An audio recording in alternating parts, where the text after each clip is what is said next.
On met un vin en bouteille une fois qu'on pense que toutes les étapes sont terminées. On intervient pendant les élevages pour essayer de bonifier, de lui donner de la matière, de la complexité.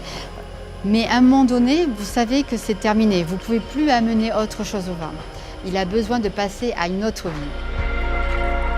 La mise en bouteille pour nous c'est très technique. Que le vin dans sa vie future va peut-être être soumis à des températures plus élevées, il va se dilater.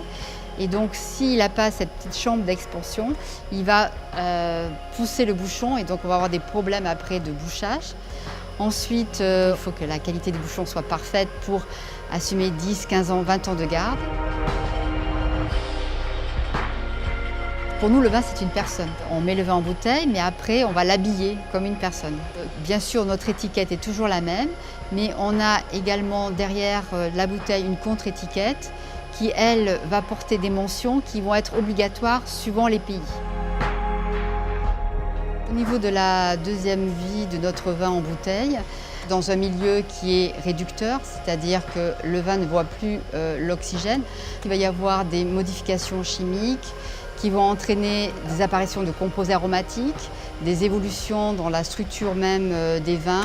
Ce vin va vivre aussi en bouteille pendant quelques années jusqu'à atteindre une apogée. Ici à Saint-Émilion, on est plutôt sur des vins qui vieillissent longtemps. Ça peut durer, après la mise en bouteille, entre 5, 10, 15 ans, 20 ans dans les grands vins et les grands millésimes.